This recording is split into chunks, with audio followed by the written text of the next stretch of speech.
안녕하세요. 사연에 빠지다의 DJ 민영입니다. 오늘도 첫 번째 사연 시작하기 전에 구독과 좋아요 버튼 눌러주시고요. 그럼 오늘의 사연 바로 시작해 볼게요. 안녕하세요. 저는 아이 둘 키우는 엄마이자 동네에서 카페를 운영하는 자영업자입니다. 여러분은 고진감래라는 말을 아시나요?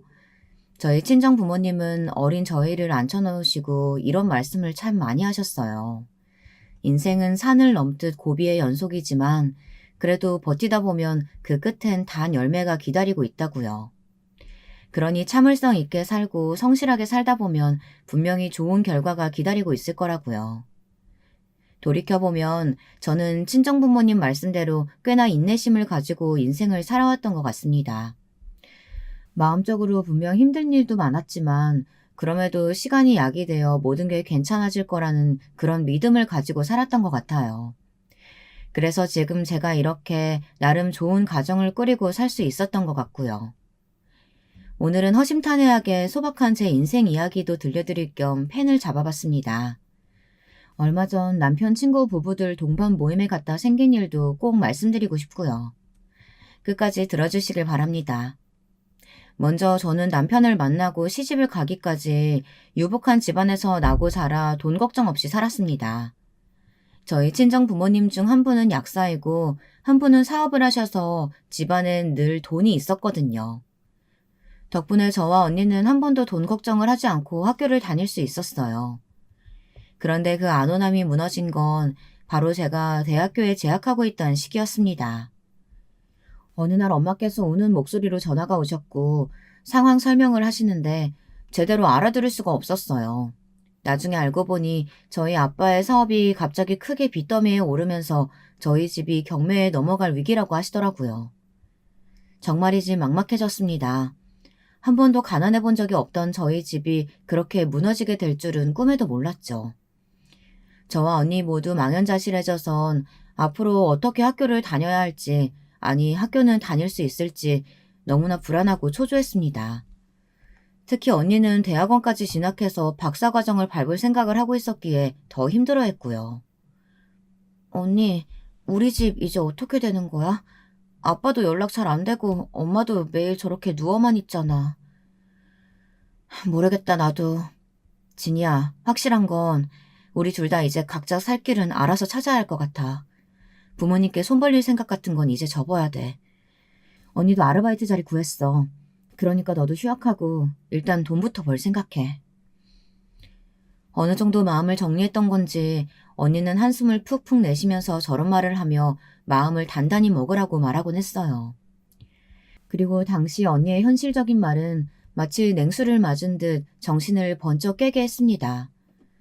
저도 그 이후부턴 안 해본 일이 없이 온갖 아르바이트를 하며 돌아다녔습니다. 과외 아르바이트부터 시작해서 식당 서빙, 청소일 등 시간이 되는 한 돈을 주는 일이라면 뭐든 다 했습니다. 그렇게 부지런히 뛰어야 그 해에 학비를 모을 수 있었을 테니까요. 한 번도 고생을 안 해봤던지라 몸으로 뛰는 고생은 정신적으로도 무척 힘들었습니다. 하루하루가 마치 전쟁터 같고 하루가 끝나고 나면 오늘도 겨우 살아남았구나 이런 생각이 들었죠.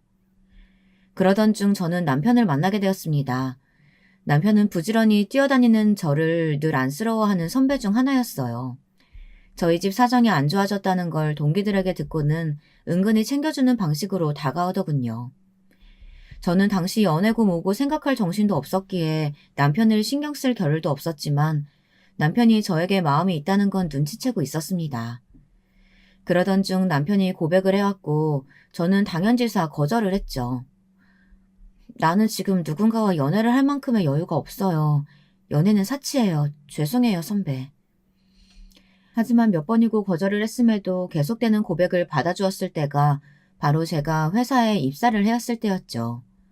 두어 달 만나고 헤어지겠지 하는 생각으로 만났지만 우연히 한 회사에 입사하게 된 저희는 장장 2년의 연애 끝에 결혼까지 하게 되었습니다. 남편은 참으로 순박한 사람이었습니다. 고향이 시골이라 그런지 정이 참 많은 사람이었어요. 대학교 때도 동기들, 자기 선배들, 후배들까지 챙겨주는 유일한 사람이었죠. 남편의 시부모님도 모두 시골에 아직 살고 계셨는데 남편과 같았습니다. 아유, 우리 민식이가 누굴 데려오나 했는데 이렇게 이쁜 아가씨 데려오네. 고마워라. 다른 건 몰라도 우리는 여기 시골에 계속 살 거고 하니까 우리 신경 쓸 거 없이 그냥 둘만 이쁘게 살아줘. 네, 어머니 감사합니다. 그나저나 허리는 괜찮으세요? 저번에 논일하시다가 허리 다치셨다고 들었는데 한의원은 가보셨어요? 아유, 우리 새애기가 벌써부터 내 걱정을 다 해주네. 나는 괜찮아. 농사 짓는 늙은이들이야 허리가 한 번씩 아프다가 또 말짱해지고 그러는 거지 뭐. 그래도 어머님, 아프시면 꼭 한의원 방문하시고 약도 챙겨 드시고 하세요. 딱히 시어머니에게 살뜰히 대하려고 의도했던 건 아니었는데 워낙에 좋은 분이라는 게 느껴지니 저도 모르게 살갑게 굴게 되더라고요. 그런데 저희 시어머니는 그것이 무척 좋으셨나 봅니다. 결혼하시고서도 제 자랑을 얼마나 하시던지 동네 분들에게 서울에서 너무 똑똑하고 예쁜 며느리를 얻었다고 말씀하시는 덕분에 몇 번이나 얼굴이 붉어졌습니다. 저희 친정엄마께서도 약사이셨던지라 좋은 영양제나 비타민이 나오면 시어머니를 챙겨드리라고 드리곤 했어요. 당시는 저희 집이 어느 정도 안정기에 들어섰던 터니 저희 엄마도 아빠도 다시 일을 이어가고 계셨거든요. 사부인이 참 좋으신 것 같더라. 너를 아주 많이 이뻐하시는 것 같아. 눈빛에서부터 그게 보이더라니까? 친정엄마는 이런 말씀을 하시며 한숨 놓았다고 다행이라고 말씀하시곤 했습니다. 엄마는 제가 시어머니에게 친탈처럼 사랑을 많이 받길 원하셨거든요. 엄마의 바람이 이루어진 거나 다름없었으니 친정엄마는 우리 애 이뻐해 주셔서 고맙다고 시어머니를 종종 챙겨드리곤 했습니다. 그렇게 저는 고부 갈등 없이 남편과의 사이도 아주 무난하게 신혼생활을 지내왔습니다.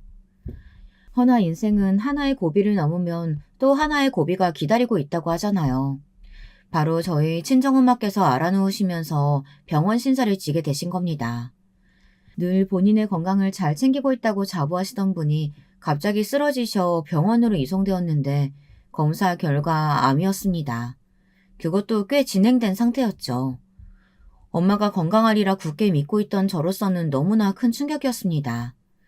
그때 엄마의 병수발을 들면서 저는 누구든 저를 떠날 수 있다는 사실을 알게 되었고 엄마가 실제로 1, 2년 병원으로 고생하시다 떠나게 되었을 땐 정말이지 가슴이 무너지는 충격을 안게 되었습니다.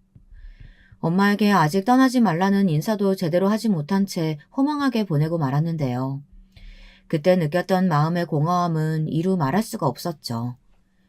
남편과 시부모님이 저를 붙잡아주지 않았다면 저는 정말이지 많이 무너졌을 겁니다. 며느라가 네가 얼마나 마음이 힘들겠어. 나도 어린 시절에 엄마 여의고 정말 힘들었단다. 그래도 밥 잘 챙겨 먹고 힘들면 나한테 언제든 의지하렴. 네, 어머니 고맙습니다. 정말 어머님 아니었다면 지금 제가 어떻게 버텼을지 상상도 가지 않아요. 시어머니와 시아버지는 이 시기 저희 집을 가끔 드나드시며 따뜻함을 안겨주셨습니다. 저는 그런 어머님과 아버님에게 의지하며 남편에게 의지하며 힘겹게 엄마를 떠나보냈고요. 그러다 친정어머니를 이른 시기에 보내고 저는 아이를 임신하게 되었는데요. 첫 아이를 임신하고 출산했을 때 엄마가 옆에서 이 순간을 지켜보셨다면 정말 좋았을 것이란 생각이 들더라고요. 늘 저 닮은 딸을 기대하셨던 분이라 더 엄마 생각이 많이 났어요. 그래도 시간이 약이 될 거란 주문 같은 말을 외우며 저는 열심히 아이를 키우고 또 남편 뒷바라지하며 엄마가 되었습니다. 여기 지금 이 사연을 듣고 있는 인생 선배님들 또한 엄마가 되는 경험을 이미 다들 하셨겠죠. 저는 엄마가 되는 경험이 참 어려웠습니다. 처녀였을 적 하던 것들을 포기하고 한 아이의 엄마로서 생명을 책임지고 돌본다는 것이 너무 어렵고 또 가끔은 아이 키우는데 답이 없다는 생각이 들어 더 막막하더라고요. 특히 저희 딸은 말을 잘 듣지 않고 어렸을 때부터 잘 우는 편이라 달래주는 게 너무 힘들었어요. 딸 우는 소리를 듣다 보면 노이로제가 걸릴 정도였으니까요. 그러던 중 엎친 데 덮친 격 남편이 회사에서 안 좋은 일을 겪게 되었습니다. 바로 직장 내 동료들과 사이가 안 좋아진 것인데요. 언제부터인가 남편의 얼굴이 조금씩 안 좋아지더라고요. 집에 돌아오면 우리 딸부터 안아주며 힘들어도 밝은 얼굴만 보이던 사람이 어느새 눈 밑에 거무튀튀한 흔적을 보이며 한숨을 쉬기도 하고요. 왜 그러나 걱정되는 마음에 물어봐도 처음엔 답을 하지 않았어요. 그러던 어느 날 남편이 아주 술을 많이 마신 채로 들어와 미주알 고주알 제게 속마음을 털어놓으며 남편이 무슨 일을 겪고 있는지 알게 되었습니다. 사람들이 나를 멀리하는 것 같아. 이게 직장 왕따 그런 거겠지. 내가 딱히 뭐 실수한 것도 없는데 사람들이 나를 피하더라고. 어느샌가부턴 같이 밥을 먹던 사람들도 나랑은 안 먹으려고 하고. 남편은 워낙에 사교적이고 직장 내 사람들한테 살갑게 구는 사람이었어요. 자신이 상사라고 해서 아랫사람을 함부로 대하는 사람이 아니었습니다. 그런데 그런 사람이 갑자기 직장에서 그런 일을 겪는다고 하니 심장이 쿵 떨어지더군요. 남편을 질투하던 직장 동료 한 명이 남편에 대한 안 좋은 소문을 퍼뜨리고 다는 것이 계기였다고 합니다. 내가 뺀질나게 회사만 드나들지 전혀 열심히 일 안 한다는 소문도 퍼뜨리고 그것 때문에 몇 번을 불려가 혼나고 잘리고 싶냐는 말도 듣고 정말 너무 억울하다. 그러던 어느 날 남편은 결국 저에게 힘든 얼굴로 회사를 그만둬야겠다고 했습니다. 미안해. 나도 우리 아이도 있고 어떻게든 책임져야겠다는 생각이 드는데 너무 회사에 가기 싫어. 갈 수가 없어. 사람들이랑 이야기하는 것도 겁나고 간단한 대화도 못하겠어. 남편은 당시 심각한 우울증을 앓고 있었어요. 공황 증세도 있었던 것 같아요. 회사만 가면 괜히 안절부절 못하게 되고 일도 손에 안 잡힌다고 했습니다. 회사 가는 길 지하철에서도 사람이 많으면 심장이 아파오고 저려올 정도라고 하더군요. 저도 결단을 내릴 수밖에 없었습니다. 남편의 모습을 보고 있으면 저러다 사람 망가질까 너무 걱정이 되더라고요. 그래, 당신이 힘들다면 어쩔 수 없지. 그 회사 나와. 그리고 새로운 데 구해보던가 하자. 돈은 또 벌면 되니까. 무리라 생각하면 쉬어도 돼. 돈은 내가 벌어도 되니까. 당신이 우리 아이 양육만 좀 도와줘. 그리고 그 시기 저는 정말로 남편 대신 일자리에 나가게 되었습니다. 딸은 남편과 시어머니가 키워주시기로 하고 제가 나가서 일을 하게 된 것이죠. 시어머니는 일을 두고 남편이 밥벌이도 하지 못해 미안하다며 제게 죄스러워했어요. 하지만 저는 남편이 정신적으로 아픈 것을 옆에서 충분히 보고 같이 공감하고 있었기에 외려 걱정하지 마시라고 달랬습니다. 어머님, 가족이라는 게 이렇게 힘들 때 서로 도와주고 지지해줘야 하는 거잖아요. 이 사람도 좀 쉬면서 느긋하게 시간 갖고 하면 많이 좋아질 거예요. 그러니 저한테 미안하지 마세요. 고맙다, 아가야.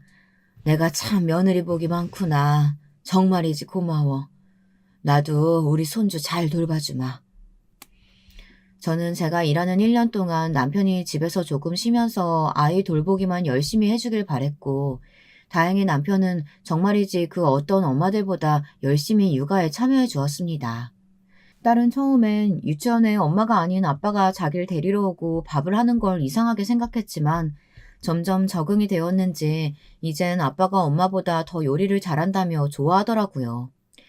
그렇게 저희는 남녀의 역할이 바뀐 채로 1년을 보내게 되었습니다. 그러던 어느 날 남편이 제게 말하더군요.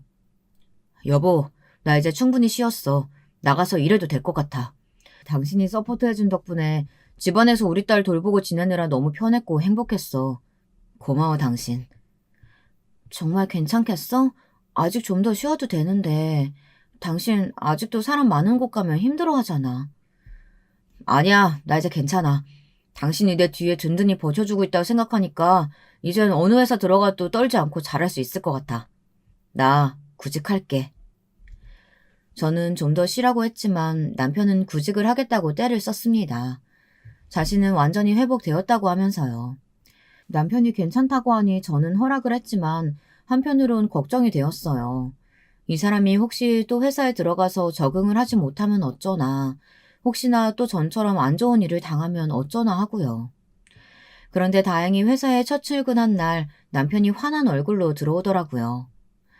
일은 힘들지만 사람들은 다 괜찮아. 진짜? 다행이다. 나 내심 걱정했는데. 당신 오늘 안 좋은 얼굴로 들어오면 어쩌나 걱정했어. 남편은 좀 더 지켜봐야겠지만 아직 이상한 사람들은 없는 것 같다고 말했습니다. 이에 저도 마음속으로 안도했죠. 시어머님께서도 남편이 잘 회사에 다니고 있다는 소식에 기뻐하시며 저희 남편을 위해 파티를 열어주셨습니다. 시부모님은 저희 부부가 서로 이렇게 돕고 사는 모습이 너무 예쁘다고 하시면서 앞으로도 이렇게만 살면 소원이 없겠다고 말씀하시더라고요. 그런데 그날 남편이 조금 술에 취했는지 나중에 제가 운전하며 집에 돌아오는 길 갑자기 자기 친구들 이야기를 꺼내더라고요. 저에겐 너무나 충격적인 일이었습니다.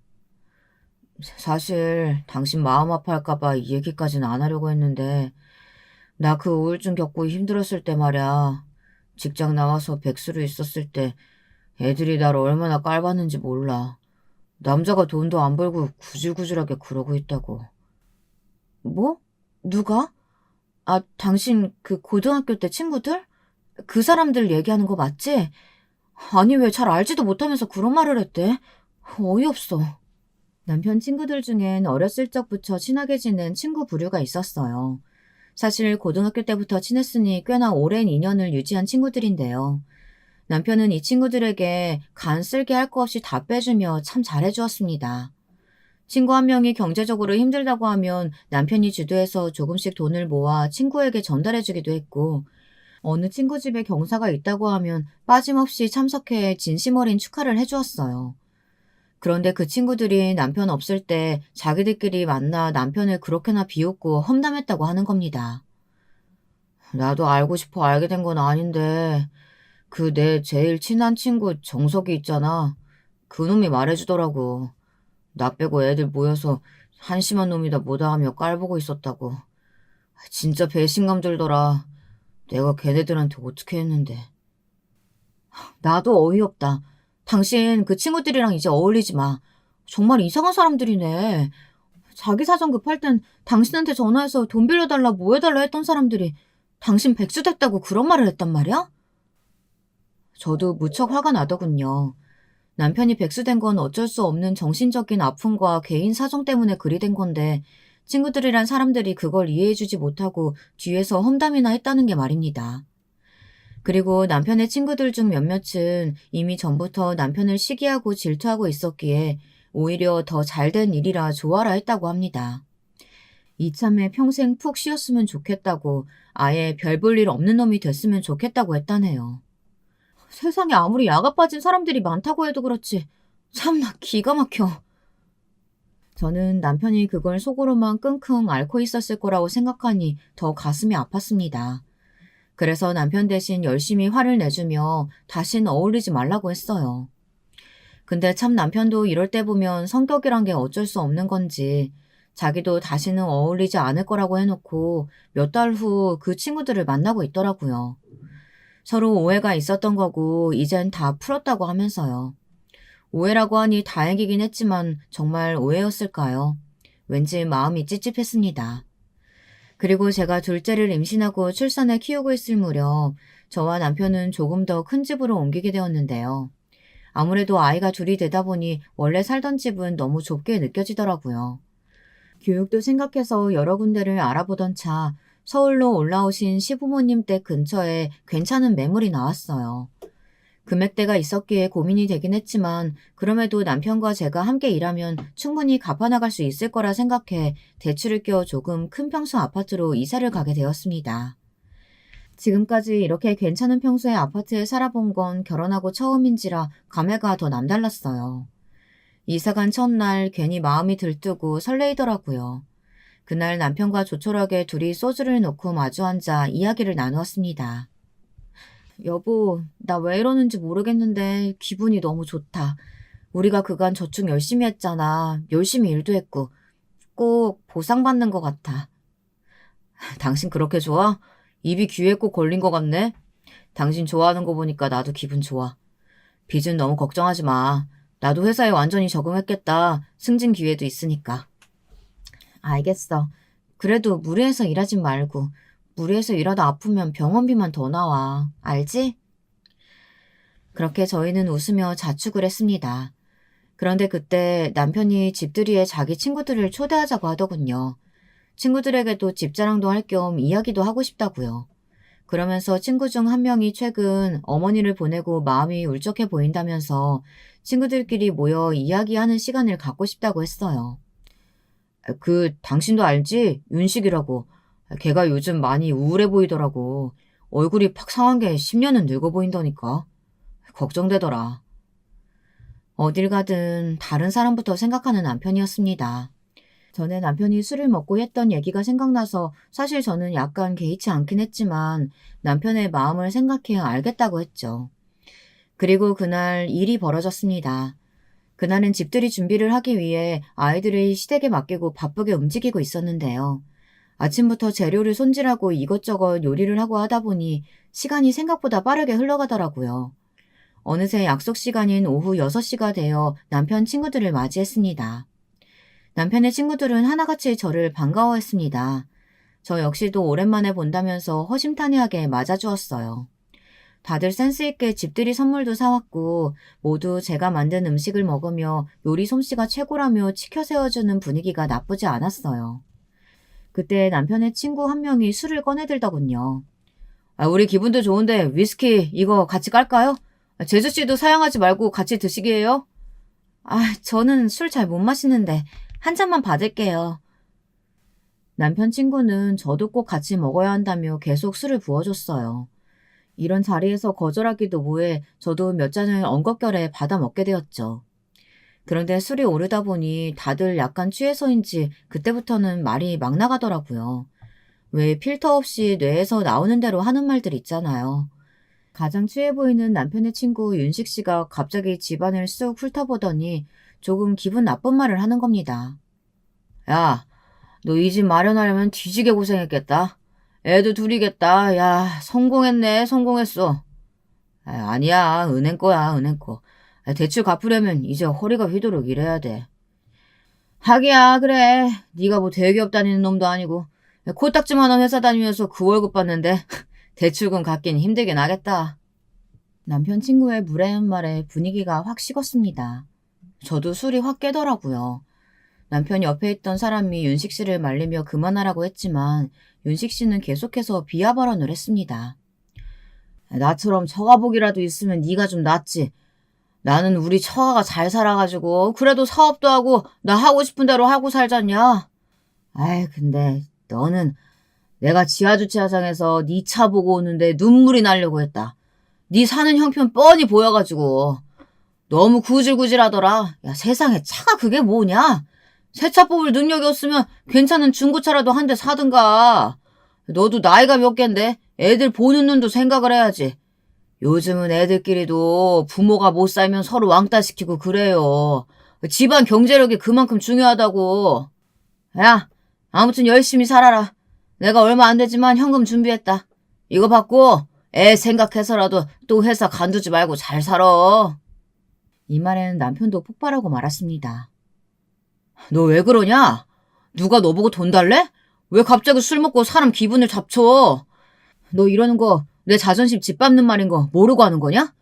아니, 모르고 할 리가 없지. 너 알고 이러는 거지? 야, 내 돈이나 갚아. 여기 있는 애들 중에 나한테 돈 안 꾼 놈이 없는데 너만 안 갚았어. 그까도 갚으면 되지. 그게 얼마나 된다고 그걸 또 받으려고 하네. 이 거지 새끼가. 그래. 너같이 못 사는 놈들은 그 돈이라도 받아야 잘 살지. 안 그래?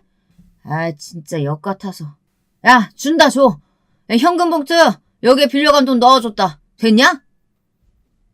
윤식 씨는 끝까지 저와 저희 남편을 비웃으며 돈 봉투를 열어 얼마를 넣더니 그걸 저희 남편 얼굴에 집어던졌습니다.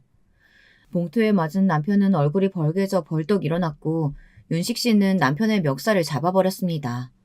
저도 당시 솔직히 너무 화났었기에 같이 따지고 싶은 심정이었어요.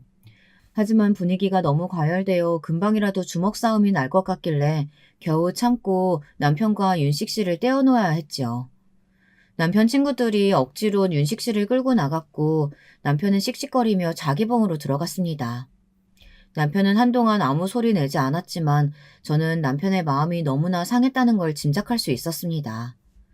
저흰 그저 다른 사람들처럼 하루하루 열심히 살았을 뿐이고 차 역시 아끼기 위해 덜 좋은 차를 끌고 다닌 것뿐인데 정말 남편의 마음이나 제 마음이나 진창이었어요. 일주일 뒤 남편의 가장 친한 친구인 정석 씨가 찾아와서는 이야기를 하더군요. 야, 저기 윤식이 걔도 좀 화가 나서 이런저런 마음에도 없는 말 한 모양이더라. 걔가 요즘 마누라랑 사이가 안 좋대. 그래서 그런 거니까 네가 확 풀어줘라. 내가 왜 풀어?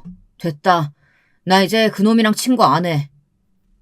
남편은 확고하게 대답했지만 정식 씨는 곧장 윤식 씨에게 전화까지 하면서 여기로 당장 오라고 사과하라는 말을 전달했어요.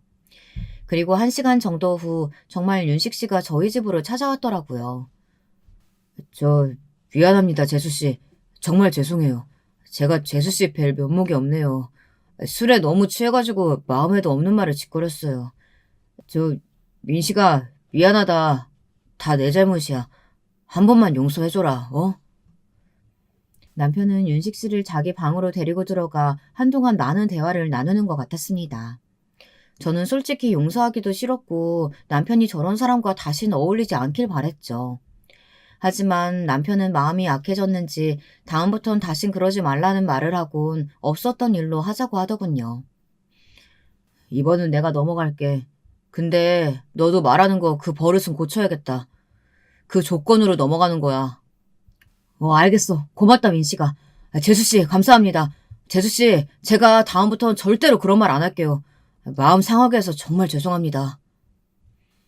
어떻게 보면 허무맹랑하게 끝나버렸기에 저는 나중에 윤식 씨가 가고 나서 남편에게 왜 받아줬냐고 물었는데요. 남편은 그러더군요. 윤식이 걔가 솔직하게 얘기해주더라고. 윤식이가 와이프랑 이혼 위기래. 둘이 너무 많이 싸워서. 와이프는 자기 처가에 돈 많아서 그걸로 윤식이한테 유세 부리고 그런다나 봐. 윤식이가 그걸로 스트레스가 많았던 모양이야. 그리고 하필 우리 집들이 온 날도 싸우고 와서 신경이 많이 예민해져 있었대. 신경이 예민하다고 그런 말을 그렇게 해? 그게 무슨 변명이야. 난 모르겠다. 난 그 사람 보기 싫어. 저는 전혀 화가 풀리지 않았기에 남편에게 용서해줄 마음이 없다고 했지만 남편은 어떻게 저렇게 물렁한 사람인지 자기는 이미 다 용서해줬다고 하더라고요. 이때 전 남편이 저와 성격이 많이 다르다는 걸 느꼈고 너무나 이해가 되지 않았습니다. 솔직히 여러분들도 그렇지 않나요? 여러분들이라면 어떠실 것 같으신가요? 여러분을 한꺼번에 대놓고 모욕 준 사람을 쉽게 용서하실 수 있나요? 저는 아니었습니다. 남편이 물렁한 태도를 보이니 그게 답답할 뿐이었죠. 심지어 주변에서도 남편이 넘어갔으면 저도 넘어가라는 식으로 좋은 게 좋은 거다 이런 식으로 얘기하더라고요. 그래서 그런지 한편으로는 내가 너무 예민한 건가 싶었습니다. 그런데 여러분, 사람 쉽게 안 바뀐다고 하죠. 남편은 그 사람이 다신 그런 말 하지 않을 거라고 한 번만 넘어가 주자고 했지만 사건은 또 터지고 말았습니다. 때는 저희가 아이 둘을 양육하다가 둘째 아이에게 문제가 생긴 것이었는데요. 둘째 아이가 갑자기 어느 날부터 고열을 앓고 배가 아프다고 하더라고요. 왜 그래, 정민아? 또 아파? 엄마, 나 너무 아파. 나 병원 데려가줘. 가까운 병원에 가면 단순 감기라고 했는데 이런 일이 잦아지니 불안해지더라고요. 제가 다른 건 몰라도 아이들 건강 문제엔 굉장히 예민했거든요. 그래서 시어머니와도 상의해보니 큰 병원에 데려가 진찰받게 하라고 하시기에 둘째를 데리고 급히 큰 병원에 데려갔습니다. 그리고 그곳에서 너무나 청천벽력 같은 판정을 받게 되었죠. 소아암이었습니다. 그날 정말 복도가 떠나가라 온 것 같았습니다. 남편도 저도 서로를 붙들고 얼마나 울었는지 몰라요. 차마 아이에게 이런 제 모습을 보여줄 수 없어 저희 둘이서 숨죽여 끙끙대며 울었었는데 아이에게 못해준 것들만 생각이 자꾸 나더라고요. 아이가 아프면 정말 대신 아파주고 싶은 심정이라는데 저희의 심정이 딱 그랬습니다. 우리 아이가 병원에서 신음소리를 흘리며 아파할 때마다 차라리 제가 대신 아파주고 싶었어요. 그때부터 저는 교회에 나가 믿지 않았던 신을 찾으며 제발 우리 아이 빨리 낳게 해달라 그런 기도를 드렸던 것 같아요. 우리 아이는 좋아졌다 나빠졌다 상태를 반복했지만 아이의 건강 문제와는 별개로 현실적인 문제도 생겼습니다. 아이의 병원비를 계속 대야 하니 남편이 벌어오는 돈만으로는 부족해진 것이죠. 저는 이미 두 아이를 양육하면서 일을 그만둔 상태였고 지금으로서 할 수 있는 것은 잠깐 짬내어 할 수 있는 아르바이트 뿐이었습니다. 하지만 그걸론 병원비를 메꿀 턱도 없었습니다. 그땐 저희 친정아빠와 시부모님에게 도움을 청해야 했죠. 근데 그게 또 내키지 않더라고요. 뻔히 여유가 없는 걸 아는데 그걸 알고도 돈을 달라고 말하는 것이 쉽게 입이 떼어지지 않았습니다. 그런데 제가 그런 고민을 하고 있으니 옆에서 남편이 자기 친구들에게 도움을 요청할까 묻더군요. 그래도 내가 애들 힘들 때 도와줬으니까 모른 체 하지 않을 것 같은데 내가 어떻게든 빌려볼게. 저도 은근히 기대하고 있었습니다. 왜냐하면 남편이 정말로 자기 친구들이 어려울 때 한 번도 그 부탁을 거절하거나 외면해 본 적이 없었거든요. 오히려 더 돈을 보태 빌려줬으면 빌려줬지 한 번도 자기 사정 어렵다고 말하며 돌려보낸 적이 없었습니다. 특히 남편에게 심한 말을 했던 윤식 씨가 그 이후 아내 몰래 도박을 하다 걸려 빚을 지게 되었을 때도 남편이 먼저 손을 내밀어 주었습니다. 세상에 이런 사람이 어디 있나요? 그래서 전 남편이 부탁을 하러 친구들을 만나러 간다는 날도 좋은 소식을 기대하고 있었어요. 그런데 남편이 풀 죽은 얼굴로 들어오더군요. 어떻게 된 거야? 잘 안 됐어? 어, 애들이 다들 힘들다고 하더라고. 자영업하는 애들은 그런 애들대로 경기가 안 좋다고 하고 회사 다니는 애들은 다 마누라가 경제권 잡고 있다고 하고 승진 못해서 허덕이는 애들도 있다고 하고 차마 더 강하게 돈 달라는 말이 안 나오더라고. 남편이 붉어진 얼굴로 더듬더듬 그 말을 내뱉는데 저는 가슴이 미어졌습니다. 동시에 화도 났습니다. 우리 남편에게 하나같이 도움을 받은 사람들이었으니까요. 정말 기가 차기도 하고 남편의 얼굴이 안 되어 보이기도 하고요. 아니 그 사람들 정말 이상한 사람들이다. 이런 법이 어딨어. 짐승도 이러진 않겠다. 그 사람들 다 당신한테 돈 빌려간 사람들 아니야? 우리가 지금까지 어떻게 했는데. 특히 윤식 씨. 윤식 씨는 그러면 안 되지. 여보, 미안해 내가 조금만 능력 있는 놈이었다면 내 자식 병원비 정도는 감당할 수 있었을 텐데. 내가 부족한 놈이라서. 그 와중에도 남편은 자기 친구들 탓할 생각은 안 하고 이렇게 말하며 이내에 눈물을 터뜨렸습니다. 아마 남편 역시 친구들에게 배신감도 느끼고 화도 났겠죠.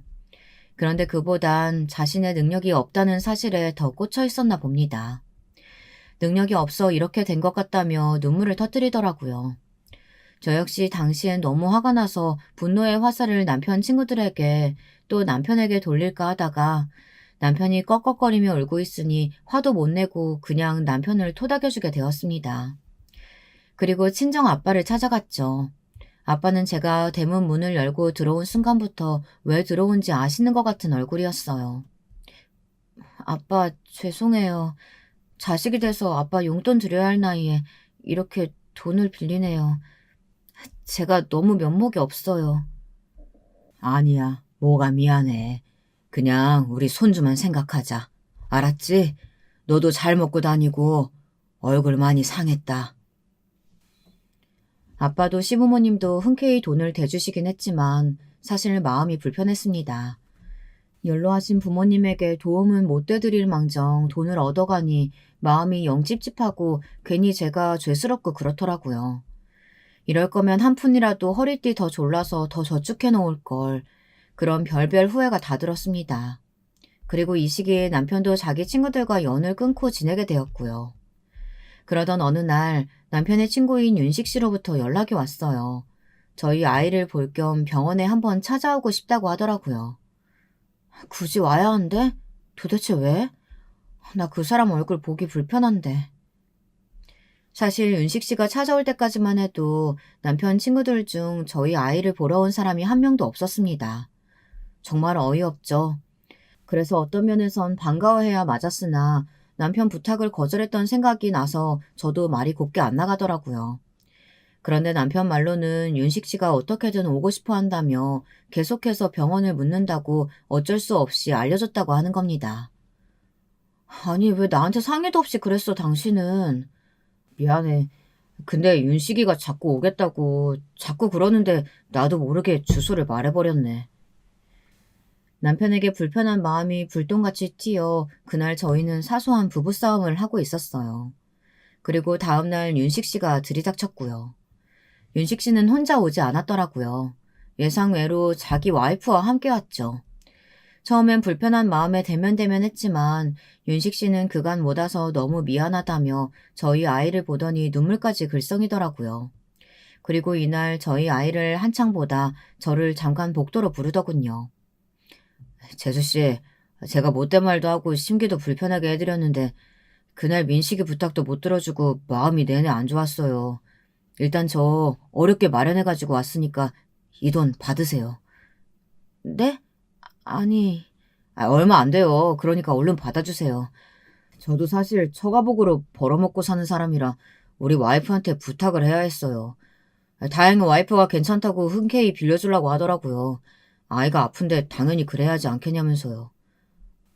정말요? 세상에, 무슨 말을 해야 될지 모르겠어요. 예상하질 못했어서. 그날 전 진심으로 윤식 씨에게 고마웠습니다.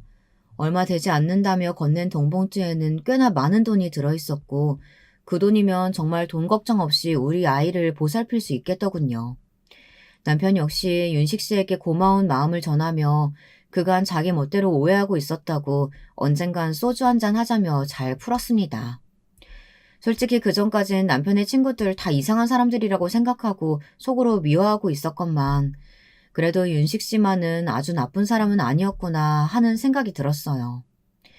허나 어이없게도 이것은 명명백백한 착각이었음이 드러났습니다. 저희 아이가 아픈 시기가 2년, 3년 지속되면서부터 저도 아이 곁을 지키며 부업으로 할 수 있는 일들을 알아보았죠. 사실상 돈은 얼마 되지 않았지만 그래도 제가 대학을 나와 번역 아르바이트라도 할 수 있는 것에 감사하면서 그 푼돈을 들고 그렇게 버티어 나가야 했어요. 그런 힘든 시기를 조금씩 흘려보내고 난 후 기적과도 같은 일이 생겼습니다.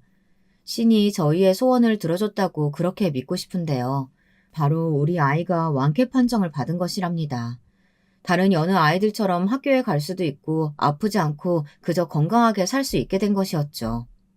처음부터 완쾌가 힘든 병이란 말을 들어서 마음을 비우려고 노력했는데 막상 완쾌 판정을 듣는 날 얼마나 울컥하던지 이날도 남편과 둘이 붙들고 앉아 엉엉 울곤 했답니다. 저희가 아이의 병 소식을 처음 알게 된 그날처럼요. 이 무렵엔 우리 아이도 어느덧 커서 부모님 마음을 짐작하고 헤아릴 수 있는 나이가 되었는데요. 저희에게 고맙다는 말을 하더군요. 엄마, 아빠, 그간 나 때문에 힘들었을 텐데 고맙고 너무 미안해요. 참으로 속이 깊은 아이였습니다. 또 병원에서 자란 아이라 할지라도 워낙에 밝고 사교성이 좋은지라 학교에 가서 친구들과도 잘 어울리고 공부도 따라잡는 모습에 참 흐뭇했습니다. 저와 남편 둘 다 이제야 마음이 완전히 놓이면서 우리 가정에 평화가 오나 싶었죠. 그리고 아이가 건강해지면서 저희 남편이 회사를 나와 차린 가게가 잘 되면서 경제적으로도 부족함이 없어지게 되었습니다. 이것도 복이라면 정말 큰 복인데요. 남편은 저의 기도 덕분이라고 하지만 제가 보기엔 남편의 성실함, 한결같음이 좋은 운을 만나 이루어진 결과가 아니었나 싶습니다. 저희가 처음에 차린 가게는 소자본으로 할 수 있는 작은 카페였는데요. 여기에 남편이 이런저런 메뉴를 도입하면서 별다른 광고도 하지 않았는데 점점 입소문이 났거든요. 남편이 평상시 카페를 다니면서 메뉴를 봐두었던 안목과 매일 늦게까지 문을 열어두었던 것이 빛을 발휘한 것 같습니다. 특히 남편은 손님들에게 정말 친절했거든요. 물론 자영업이 무조건 친절한다고 해서 장사가 잘 되는 건 아니지만 남편의 부담스럽지 않은 친절함은 단골 손님들을 모으는데 한몫했던 것 같습니다. 어찌되었건 저희는 카페를 열면서 경제적으로 풍족해지게 되었고 그러면서 점점 저도 취미며 제 삶을 찾게 되었어요. 그중 제가 관심을 갖게 된 것이 바로 화장이었어요. 뜬금없이 들릴 수도 있겠지만 외려 나이를 먹고 하니까 하나둘 늘어나는 주름살도 보이고 제가 아이 돌보랴 돈 버느랴 잊고 살았던 것이 제 외모라는 생각이 새삼 들더라고요. 사실 아픈 아이 돌보고 하루하루 사는 거에 급급하다 보면 화장을 하고 다니는 제 모습이 외려 더 어색하게 느껴지고 사치란 생각도 들었거든요. 근데 어느 날 문득 거울을 보니 이제는 나를 좀 더 가꾸고 나를 좀 더 아껴줘야겠다는 생각이 들더라고요. 그러지 않으면 정말 후회할 것 같아. 지금부터라도 나한테 조금이라도 좋은 옷 입혀주고 좋은 거 먹여주면서 나한테 투자해야겠어. 다행히 남편도 이런 제 변화를 지지해 주었어요. 그래서 제가 조금 과한 화장을 하고 다니든 옷을 젊게 입으려고 하든 신경 쓰지 않고 저 하고 싶은 대로 다 하라고 해주었습니다. 당신 그간 얼마나 고생이 많았어. 나이가 무슨 상관이야. 괜히 사람들 시선 신경 쓰지 말고 당신 좋아하는 롱부츠 마음껏 신고 스커트도 신고 다녀. 나는 당신 꾸미는 모습 보기 좋더라. 내가 이제야 당신한테 마음의 빚을 갚는 기분이 들어. 그간 당신 고생 많았으니까 이제는 내가 버는 돈으로 조금이라도 편하게 살아. 고마워, 여보. 정말로. 당신이 그렇게 말해주니까 나 막 더 꾸미고 싶어지고 자신감도 생기고 그런다. 그렇게 저희 가정이 드디어 화목해질 무렵 남편의 친구들로부터 연락이 온 겁니다. 바로 오늘 사연의 하이라이트나 다름없으니 끝까지 들어주세요. 남편 친구들은 부부 동반 모임을 하니까 오랜만에 얼굴을 보자고 하더군요. 본론부터 말하자면 남편과 저는 가기로 했습니다. 안 볼 이유야 차고 넘쳤죠. 그런데 이 문자를 받고 나서 저희가 잘 사는 모습을 꼭 보여주고 싶더라고요. 사건의 발단은 이러했어요. 풀어 설명드리자면 남편 친구인 윤식 씨가 남편이 단체 카톡방에 들어와 있는 줄 모르고 문자를 보낸 겁니다. 야, 그놈 온대냐? 내 돈 받아 처먹은 놈? 애 아프다고 빌빌거리더니만 내가 돈 주니까 넙죽 받아가지고 얼마나 감격해 하던지. 그 표정이 진짜 볼만했는데. 걔 요즘도 그러고 산대? 처음 저는 제가 잘못 본 줄 알았어요. 남편이 화난 얼굴로 들어와 이 카톡을 보여주는데 정말 윤식 씨인가 싶었습니다. 그런데 거기에 줄줄이 답장이 달리더군요. 그제야 남편이 뒤에서 어떤 대접을 받고 살았는지 낱낱이 알 수 있었습니다. 야, 오지 안 오겠냐? 쪽팔리긴 하겠지만 또 돈 달라고 오겠지. 지질이 궁상으로 사는 놈. 하여튼 난 그놈 보면 인생 답답하다니까. 나 같으면 자존심 상해서라도 못 그럴 텐데 걔 지 자식 아프다고 돈 빌리려고 한 이후에도 우리한테 계속 연락했잖아. 한 푼만 어떻게 안 되겠냐고. 어찌나 불쌍하든지. 정말 손이 부들부들 떨리더군요. 이 카톡을 보고 나니 남편도 저도 화가 치받쳤어요. 여보, 나 가야겠어. 차라리 가서 보여줄래. 당신 카페 잘 되고 있는 거 아무도 모르니까 이 사람들 다 지멋대로 떠들어 제끼고 있는 거잖아. 보여주자고. 이 천하의 나쁜 것들. 진짜 사람도 아니다. 남편도 무척 화가 많이 나 있었기에 물불 가릴 거 없는 상태였습니다. 저희는 부부 동창 모임 날이 오기만을 기다렸고 당일 최대한으로 치장하고 나갔습니다.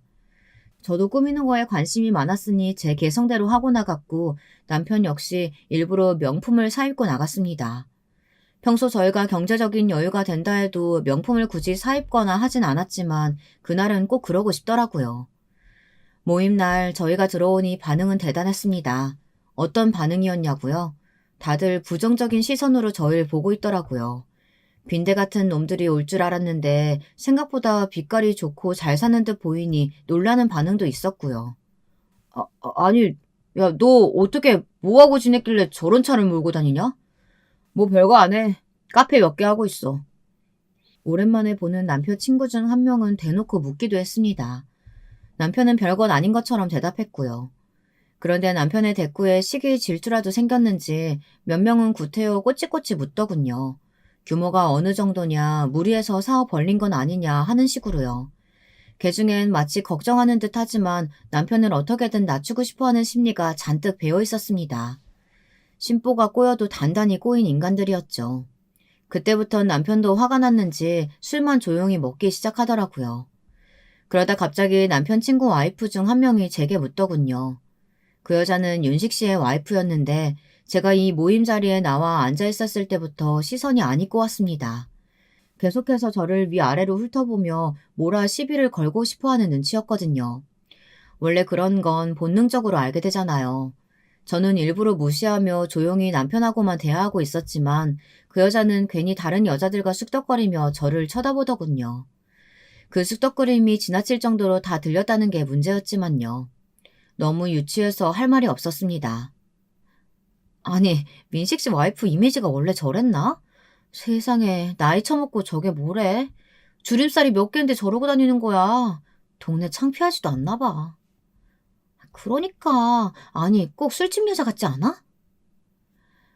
뒷담화라고 해야 할지 앞담화라고 해야 할지 모를 수준이었습니다. 저는 이 여자들을 어떻게 상대해줘야 할지 머리를 굴리고 있었고요. 같이 뻔뻔하게 소리를 지르고 맞대응해봤자 똑같은 사람이 될 것 같았고 그렇다고 완전히 무시하자니 저를 너무 모욕하고 있었죠. 그런데 저희 남편이 갑자기 벌떡 일어나 소주병을 테이블에 쾅 치더라고요. 그 소리가 너무 커서 남편 쪽으로 모두 시선이 주목되었죠. 그리고 일이 바로 일어났습니다. 남편이 일을 쳐버렸어요. 그 여자들의 뺨을 차례로 아주 야무지게 올려붙여 버리는 겁니다. 사실 저 역시 경황이 없어 남편을 말릴 새도 없었어요. 어디 천한 것들이 내 아내를 우롱해. 때린 거 고소해. 다 고소하라고. 여기 한 번만이라도 내 손 안 벌린 놈들 있어? 이 천벌 받을 놈들. 남편의 말이 끝나자마자 한 여자는 남편의 멱살을 붙들고 남편의 친구 중 하나는 남편에게 주먹을 날리기도 했습니다. 하지만 남편은 몸이 좋은 사람이었어요. 그 친구 한 명을 거칠게 떨궈내더니 나가버렸습니다. 순간 울컥해 저는 남편을 붙잡고 대화를 할까 하다 말았어요. 저도 남편도 집에 들어올 때까지 서로 아무 말이 없었지만 알고 있었습니다. 이게 그들에 대해 오랫동안 묵혀둔 복수이고 실제로 10년 묵은 한이 내려가는 듯한 느낌이 들어 속도 시원했어요. 뺨을 맞아도 싼 인간들, 짐승 같지도 않은 인간들 참교육해준 거였으니 어떤 후회도 없었습니다. 물론 남편에게 맞은 게 억울하다며 남편의 친구들은 바로 법적으로 조치를 취했습니다. 남편을 고소한 거죠. 하지만 저희 역시도 변호사를 고용했고 지금까지도 법적 분쟁은 이어지고 있답니다. 물론 신체적으로 위협을 가했다는 것이 잘했다는 건 아니에요. 그냥 저희의 마음엔 후회가 없었다는 거죠. 여러분들이 이걸 응원해주고 지지해주길 바라는 마음으로 사연을 남기는 건 아닙니다. 다른 방법도 있었을 거라고 생각해요. 말로 얘기할 수도 있었을 거고 그냥 무시해버릴 수도 있었겠죠. 하지만 제가 그런 일을 당했을 때 남편이 가만히 있었다면 저는 더 섭섭했을 것 같습니다. 처사가 과하긴 했지만 남편이 저를 위해 나서줬다는 거, 그리고 지금까지 자기가 당한 것을 돌려줬다는 거, 그게 더 속 시원하네요. 지금까지 사연 들어주셔서 감사하고요. 혹시라도 후기를 남길 기회가 온다면 다시 찾아오겠습니다. 그리고 이 사연을 혹시라도, 아주 혹시라도 남편 친구들이 듣게 된다면 말하고 싶네요. 제발 그렇게 살지 말고 하루라도 인간으로 살라고요. 그럼 여러분, 이제 진짜 마지막 인사드릴게요. 오늘 하루 스스로를 돌보며 근심 걱정 없는 하루 되시길 바랍니다. 여러분, 두 번째 사연 시작하기 전에 좋아요와 구독 꼭 눌러주실 거죠? 그럼 두 번째 사연 바로 시작합니다. 안녕하세요. 저는 아직 인생을 다 배우지도 못한 주제에 인생을 논하는 건 참 좋아하는 허세만 배운 여성 사연자입니다. 진작에 사연에 빠지다를 구독해놓고선 보고 있었는데 처음으로 사연을 보내보네요. 제 옛날 얘기부터 해도 될까요? 저희 집은 제가 아주 어렸을 적부터 가난하였습니다. 그래도 아주 어렸을 때에는 어리기에 무지한 것을 앞세워서 가난을 인지하지 못했었죠. 크면 클수록 그리고 다 크고 보니까 우리 집이 가난했기 때문에 그때 그랬던 것이었구나 하는 깨달음이 몇 번이고 밀려들었습니다. 집에 보일러가 끊겼던 탓인지 저는 동절기에는 자주 감기에 걸리는 아이였고요. 가난한 집구석이라도 코딱지만한 자기 집에서 사는 경우들이 많던데 저희 집은 그마저도 안 돼서 남의 집에 세를 들어 살았습니다. 집세를 내지 못하고 밀려서 주인집에서 저희한테 자꾸 찾아왔던 모습들은 너무나도 선명하게 기억 속에 박제되어 버렸어요. 집에 전화기가 있긴 했는데 거의 쓰질 못하였고 걸려오는 전화를 제대로 받을 수도 없었어요. 혹여 잘못 받았다가 그게 빚쟁이가 걸어온 전화일까봐 겁이 났었기 때문이죠. 어느 날은 제가 깜빡 별 생각 없이 전화를 받았다가 야, 사람이 돈을 빌렸으면 갚아야 되는 거 아니냐? 귀에 고막이 터져나갈 것처럼 크게 외치는 어떤 아저씨의 목소리가 수화기 너머로 들려와서 저는 몸을 달달 떨었습니다. 한참 쌍욕을 늘어놓으셨던 그분께 저는 간신히 지금 부모님께서 집에 안 계시다는 말만 대답했었는데요. 그러자 그 아저씨께서 저에게 잊을 수 없는 말씀을 남겨주셨어요. 너도 참 기구하다. 어째 그런 부모 아래서 태어났냐? 부자는 아니더라도 중간만치 사는 집에서 태어났으면 행복했을 텐데. 아니, 없이 사는 집에서 태어났더라도 너네 부모님처럼 남한테 돈 빌리고 나서 안 갚는 못난 쓰레기만 피했으면 좋았을 것을. 너도 참 인생 시작부터 더럽게 사는구나. 그게 다 부모 잘못 만난 덕택이지 뭐겠어.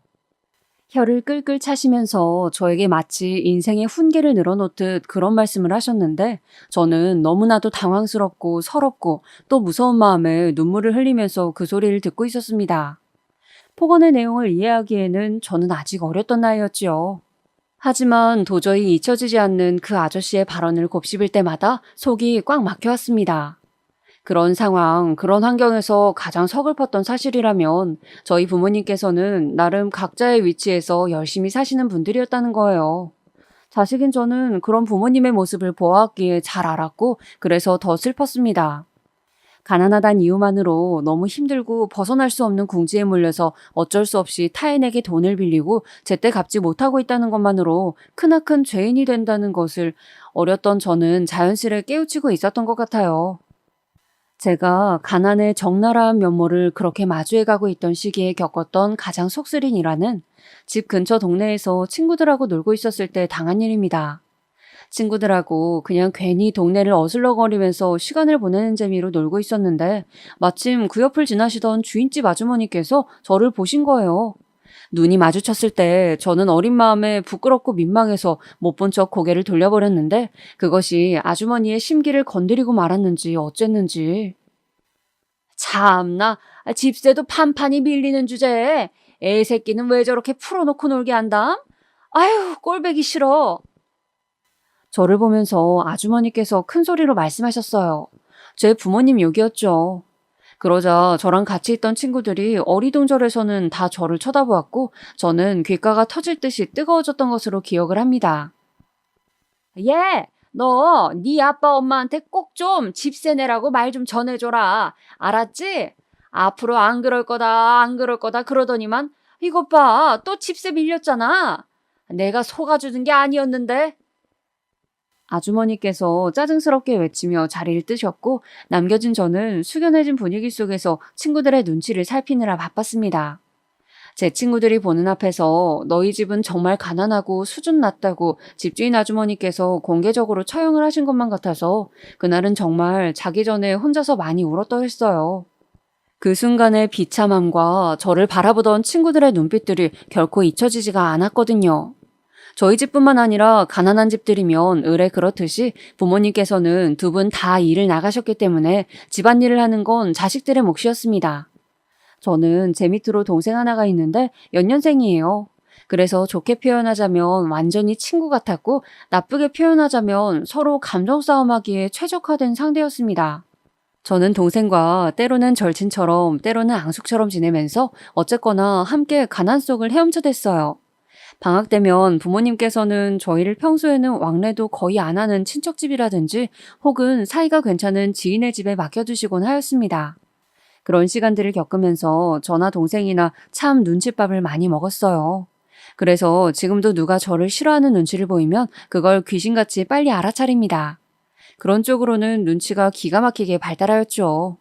저는 첫째랍시고 그래도 집안 형편이 조금 괜찮다 싶었을 때 학원을 다녀본 적이 있었는데요. 그마저도 학원비가 금세 밀리게 되어서 그만두게 되었어요. 동생은 정식 학원을 다녀본 적이 아예 없고요. 부모님, 저, 동생 이렇게 네 사람 다 생일이라는 걸 챙기지 않았습니다. 생일 케이크 같은 사치는 단 한 번도 누려보지 못하고 자랐어요. 그렇게 학교에서 친구들이 가족 생일이라서 생일 케이크 촛불 껐다, 무슨 케이크였는데 맛이 어땠다 하는 식의 이야기를 할 때면 이국 문화를 접하는 것처럼 저는 생소하게 느껴졌습니다. 특별한 사람이 아니더라도 그냥 가족끼리도 생일 케이크를 챙겨서 먹는다는 사실을 저는 친구들의 입을 통해서 처음 들어서 깨우쳤었어요. 제 동생도 그런 말을 하더라고요.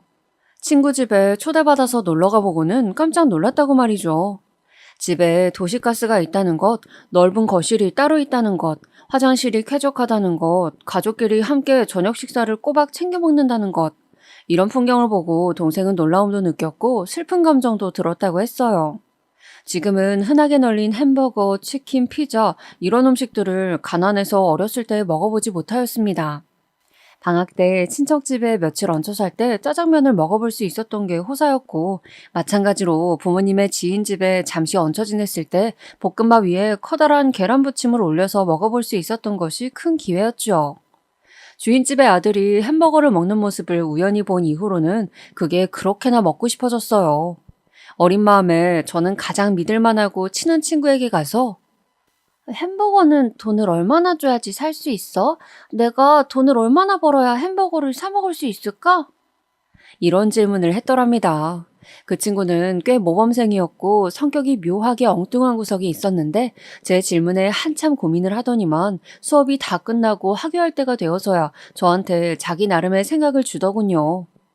내가 가장 좋은 방법을 생각해봤는데 네가 커서 성공하면 원 없이 햄버거를 사 먹을 수 있을 거야. 도대체 내가 어떻게 성공을 하겠어? 너는 우리 집 형편 알잖아. 방법은 하나뿐이야. 공부를 열심히 하면 되지. 그 친구가 진지하게 말을 했는데 저는 코웃음을 치면서 넘겼습니다. 그런데 몇 주 후에 제가 친구들하고 무려 햄버거를 먹는 일이 생겨나 버렸어요. 친구 한 명의 부모님께서 당시에 좋은 일이 있으셨는지 한턱 쏘셨거든요. 따뜻하면서도 햄버거를 받아든 저는 드디어 그것을 맛보고선 충격에 빠졌습니다. 왜냐하면 제가 상상했던 것보다 너무 맛이 있었기 때문이에요. 그 맛있는 햄버거를 먹으면서 저도 모르게 속으로 생각했어요. 동생도 이걸 맛보았으면 좋겠고 부모님도 햄버거를 분명 좋아하실 거다 이런 생각들이요. 남들의 기준에서는 너무 사소할 저의 바람이었지만 저희 집 수준에서는 걱정 없이 햄버거를 사 먹을 수 있게 된다는 건 너무나 큰 목표였습니다. 저는 결심하게 되었죠. 그렇다면 공부를 해서 어떻게든 성공하는 방향으로 가보겠다고요. 동생은 저보다 야물딱진 애였지만 공부머리는 없어 보였어요. 그에 비하자면 제가 더 낫더라고요. 동생한테 공부하라고 크게 강요할 것 없이 바로 저부터 공부를 해서 미래가 달라지는지 시험해보기로 했습니다. 금전적인 지원은 당연히 없었고 제가 자력으로 알아서 공부를 해나가야 했어요. 저는 친구들과 노는 횟수를 점차 줄여나갔습니다. 이것은 비단 공부에 대한 열의를 태웠기 때문이 아니라 제가 점차 친구들과 저희 집 형편이 너무나도 다르다는 것을 체감하게 되면서 내적으로 거리를 두게 되었기 때문이었어요. 어떻게 보면 가난한 제 쪽의 자격지심이었을지도 모르겠어요. 절대로 친구들을 저희 집에 초대하지 않는 것은 물론이고 집 근처에서 만나는 일도 없어졌죠. 그러던 중에 이사까지 가게 되었습니다. 제법 멀리 떨어진 동네로 갑자기 이사를 가게 되어서 저랑 동생은 전학을 해야만 했어요. 부모님께서는 정확한 이유를 함구하셨지만 저는 시간이 좀 지나면서 이사를 한 이유를 스스로 깨우치게 되었죠. 그건 바로 부모님께서 전에 살던 동네 분들과 돈 문제로 얽히면서 관계가 악화되었고 상황이 너무 악화되어서 황급히 이사를 결정하실 수밖에 없었던 것이죠. 나중에 동생한테 물어보니까 역시나 저랑 같은 추측을 하고 있었더라고요. 새로 이사간 동네의 집은 전에 살던 집과 마찬가지로 좁고 낡았으며 새를 들어 사는 곳이었습니다. 그 초라한 새 보금자리에서 저는 조용히 공부만 하였습니다. 이상하게 그 집은 고요하다 못한 적막이 맴도는 곳이었고 설명하기 어려운 우울이 공중에 둥둥 떠다니는 곳이었어요. 공부하는 저를 보면서 동생은 고등학교를 실업계로 가서 빨리 취업하고 돈이나 벌 거라고 그랬어요. 다른 길을 가는 두 사람 중 한 명이라도 성공하면 좋겠다면서 말입니다. 당시에는 몰랐는데 아마 부모님께서는 우울증을 앓고 계셨던 것 같습니다. 벗어나기 힘든 가난이란 처지와 자식들에게 좋은 것 하나 지원해 줄 수 없는 형편에 늘 죄책감을 안고 힘들어 하셨던 것 같아요. 아버지께서 소주 한 병 까시고는 공허한 눈빛으로 계시는 모습을 볼 때면 저랑 동생은 두려움을 느꼈습니다. 혹시나 아버지께서 극단적인 선택으로 저희 곁을 떠나실까봐 그게 무서웠거든요. 새로 이사간 동네에서 학교를 다니며 저는 구태여 친구들을 많이 만들지 않았고 그저 공부만 붙잡았습니다. 마음이 너무 지치고 힘들 때마다 저를 붙잡아준 것 하나가 있었는데 조금 우습게도 그건 바로 햄버거였어요. 먹고 싶을 때마다 돈 걱정 없이 햄버거를 사 먹을 수 있는 사람이 되고 싶다. 먹고 싶은 거 마음 편하게 하면서 돈에 치여 살지 않는 미래를 꿈꾸었어요. 이대로라면 저희 집은 지난 세월 동안 그랬던 것처럼 앞으로도 쭉 지독하게 가난하고 구질구질할 것이라는 걸 머리가 크고 나니까 저는 정확하게 인지한 뒤였거든요. 무너지고 싶을 때마다 햄버거를 떠올리면서 저는 버텼고 남들보다 더한 노력을 다한 끝에 장학금 지원을 받으며 대학교에 입학할 수 있었습니다. 대학 생활을 하면서 제 생활비를 벌기 위해서 미친 듯이 아르바이트와 공부를 병행했었고요. 동생은 대학에 가지 않고 성인이 되자마자 바로 취업부터 했습니다. 근무 수명이 짧은 생산직인 대신에 초봉이 높은 곳이었어요. 동생이 그곳에서 죽기 살기로 젊은 체력을 다 바쳐서 번 돈으로 저는 나머지 대학 생활을 마칠 수 있었고 만성적인 허리 통증을 비롯해 관절이 아파서 일상이 점차 힘들어지신 엄마도 일을 거의 그만두시게 되면서 동생의 돈으로 사실상 가족들이 연명을 하였습니다. 대학교에 들어가면 모두가 꿈꾸는 핑크빛 로맨스나 즐거운 술집 나들이 클럽 같은 유흥 쪽으로는 전 쳐다도 안 봤었네요. 쳐다볼 여력조차 없었으니까요. 장학금을 놓치면 끝장이란 생각으로 두통과 안구 건조증에 시달려가며 미친 사람처럼 매일 대학교 열람실에서 공부를 했고 남는 시간에는 짧은 아르바이트를 했던 것. 이게 제 대학 생활의 전부였어요. 그래서인지 대학 생활 동안 만든 친구는 단 한 명뿐이었죠. 대신에 이 친구를 비롯하여 제가 어렸을 적 친하게 지냈던 동네 친구들은 아직도 저의 진짜 백이 인맥으로 남았습니다. 제가 번듯한 기업에 입사 합격을 이뤄냈을 때 저희 네 식구가 머리 맞대고 오열했었는데요. 제 친구들도 저희 가족만큼이나 크게 기뻐해 주었고 다들 눈물을 흘렸었어요. 비록 많은 숫자는 아니지만 적은 몇 명이라도 진정한 저의 편이 있다는 게 소중하다는 것을 그때 체감했었네요. 이제 내가 어엿한 정규직으로 돈을 버니까 너는 좀 쉬어. 한동안 쉬다가 지금보다 수월한 직장으로 들어가. 너 지금까지 너무 힘들게 일해왔잖아. 이제는 내가 하면 돼. 저는 입사하고 한 달째가 되었을 때 첫 월급날을 앞두고 동생한테 말했습니다. 혹사당하다시피 하면서 굳은 일에 매달려온 동생이 쉬기를 바랐어요. 저는 진심이었는데 동생이 고개를 가로저었죠. 앞으로 조금만 더 하면 가난의 굴레를 완전히 벗어버릴 수 있을 것 같아서 그 미련과 욕심 때문에 도저히 일을 쉬거나 그만둘 수가 없대요. 저는 동생의 심정이 무엇인지 10분 이해할 수 있었습니다. 그래서 더 동생을 설득하지 못하였고 저나 동생이나 돈을 버는 족족 쓰지도 않고 모아갔어요. 가난에 한이 맺혀본 사람들만이 이런 행동을 공감할 수 있을 거예요. 그때로부터 3년이 지났을 때 저랑 동생은 부모님 앞으로 작은 집을 마련해드렸습니다. 신축도 아니었고 고급 브랜드 아파트도 아니었지만 깨끗하고 안전한 보금자리였어요. 입주하던 날에 엄마가 계속 흐느끼셨는데 그 모습이 왜 그렇게 작고 연약해 보였는지 모르겠습니다. 어렸을 적에 바라봤던 엄마는 지독한 가난 속에서도 늘 꿋꿋하고 강인하셨던 분이셨거든요. 그런데 어느새 세월이 많이 흘러서 너무나도 작아지셨고 힘들게 사느라 몸 이곳저곳 안 아프신 데가 없는 것에 너무 마음이 아팠습니다. 이삿짐 푸는 작업하면서 새참으로 햄버거를 배달시켜 먹었는데 정말 감개무량하였어요. 만약 내가 이 햄버거를 갈망하지 않았다면 지금쯤 어떻게 되었을까? 주어진 수준에 순응하고 살았다면 좋은 회사는커녕 대학교 입학도 어려웠겠지. 사람 일이 마음가짐에 달렸다는 게 정말 신기하고 대단한 것 같다. 그러면서 저는 또 다짐하였죠. 현재까지 온 것에 안주하지 말고 앞으로도 멈추지 않고 달릴 것이라고 말입니다. 그래서 저는 앞으로 내내 제 앞에는 멋진 도약만이 있을 줄로만 알았어요. 하지만 인생은 위로 떠오르는 구간이 있는가 하면 갑자기 아래로 뚝 떨어지기도 하는 롤러코스터와도 같다는 걸 저는 새삼 체감하게 되고 맙니다. 제가 슬프게도 아래로 뚝 떨어지는 경험을 하기 전까지 저는 열심히 재직 생활을 하면서 연애도 하고 있었어요. 함께 있으면 위로가 되고 미래의 이야기를 하게 되는 남자가 있어서 이 사람과는 어느덧 결혼을 꿈꾸게 되었더랍니다. 한때는 내가 과연 결혼할 수가 있을까? 나 같은 수준의 남자를 만나면 같이 지옥인데 두 사람만 지옥이면 다행인데 자식을 낳으면 그 자식은 태어나 보니 지독한 가난 속 그럼 그 자식은 태어나고 싶었을까? 이런 생각에 사로잡혀서 저와 결혼은 전혀 가까울 수 없는 사건이라고 생각을 했었건만 그랬던 제가 세월이 흘러서 연애도 하고 결혼까지 하게 되니까 너무 신기하더라고요. 제가 결혼하기 직전에 일이 하나 있었는데 그건 바로 성인이 되자마자 고된 일을 시작해서 계속 해온 탓에 건강 이상을 겪은 동생이 드디어 일을 그만두고 그로부터 얼마 되지 않아서 결혼을 한 대사건이었습니다. 결혼식은 나중에 차차 올리겠다면서 먼저 혼인신고부터 마쳤더라고요. 저는 물론이고 부모님께서도 깜짝 놀라서 뒤집어지셨습니다. 아니 세상에 어떻게 이런 일이 있을 수가 있는지 저는 제가 저의 동생을 잘 알고 있다고 생각하면서 살아왔는데 꼭 그렇지도 않았다는 걸 그때 처음 느꼈었네요. 혼인신고하고 일단 같이 살림 합쳐서 살 거라고 하길래 당연히 제가 웬만한 것들을 다 지원해줬지요. 동생을 위해서라면 아깝지 않다고 여겼어요.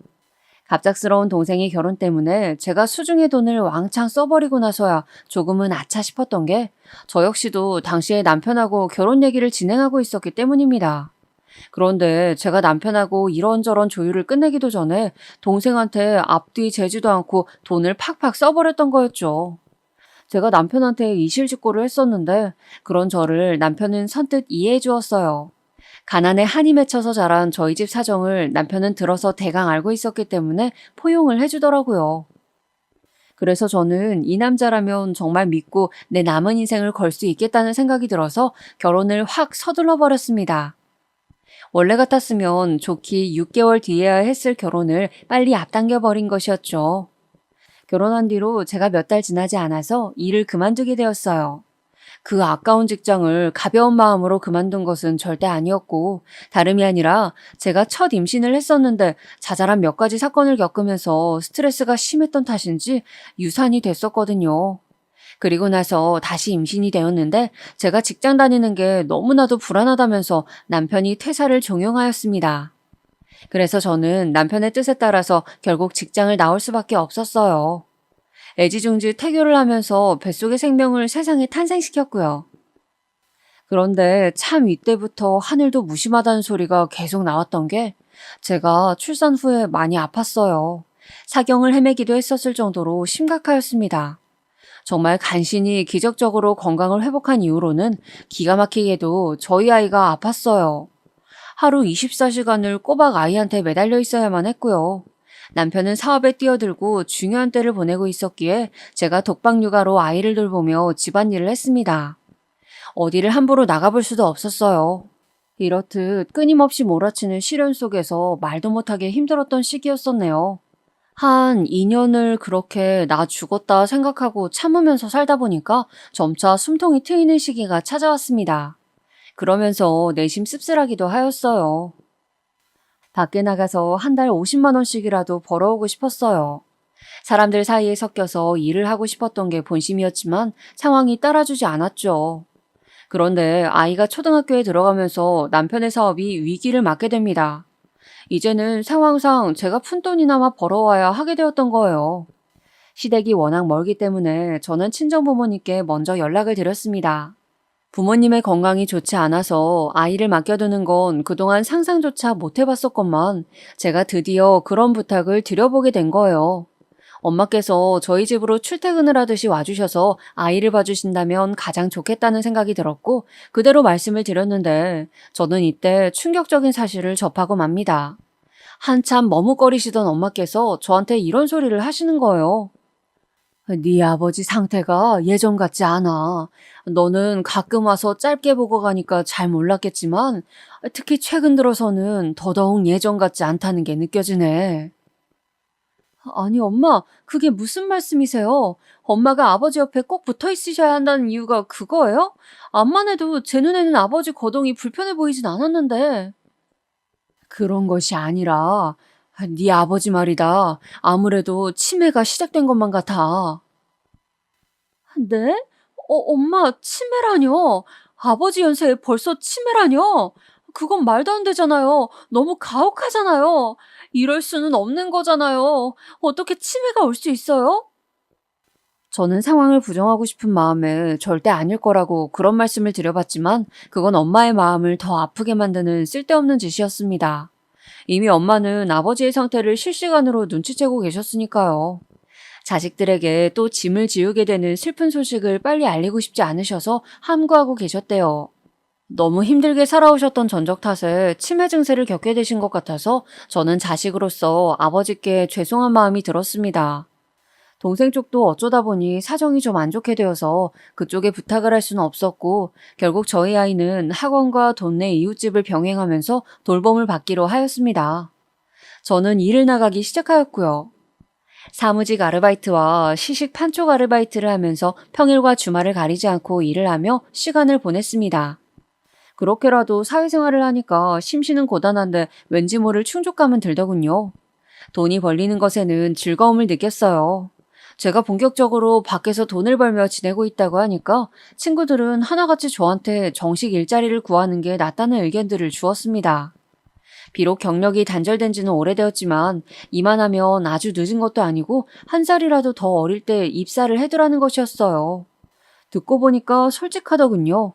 그래서 남편과 상의를 거친 끝에 저는 정식 직장을 알아보기로 하였습니다.